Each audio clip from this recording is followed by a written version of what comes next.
Assalamualaikum! Good morning mga ka-vloggers! Ang ating topic ngayong araw ay ang requirements ng isang city or municipal mayor. So, sabay po nating alamin kung ano yung mga requirements kung gusto nyong maging alkalde ng isang syudad.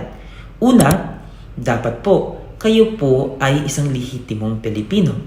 Pangalawa, dapat po rehistrong botante kayo sa syudad or sa munisipyo kung saan po kayo tatakbo. Pangatlo, dapat po residente kayo for at least 1 year immediately preceding the day of the election. At pang-apat, dapat po ay marunong kayo magbasa at magsulat. Generally po, 21 years of age at the day of the election dapat si mayor. Pero for highly urbanized cities, 23 years of age po gaya sa Metro Manila. Ngayon po, dagdag kaalaman.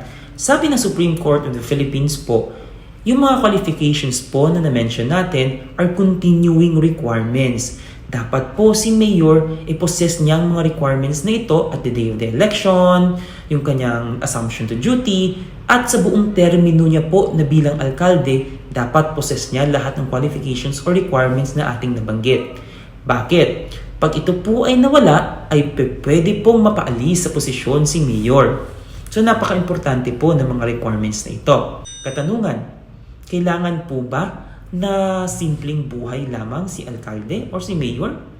Well, generally po, it is not among the listed requirements po, no? Na kailangan simpleng buhay po si mayor.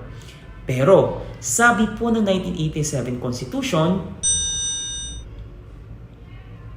yung huling linya po, makikita nyo, lead modest lives. Kaya, tama your honor, dapat simpleng buhay lamang. To stay updated on our future videos, like and follow our Facebook page. Thank you!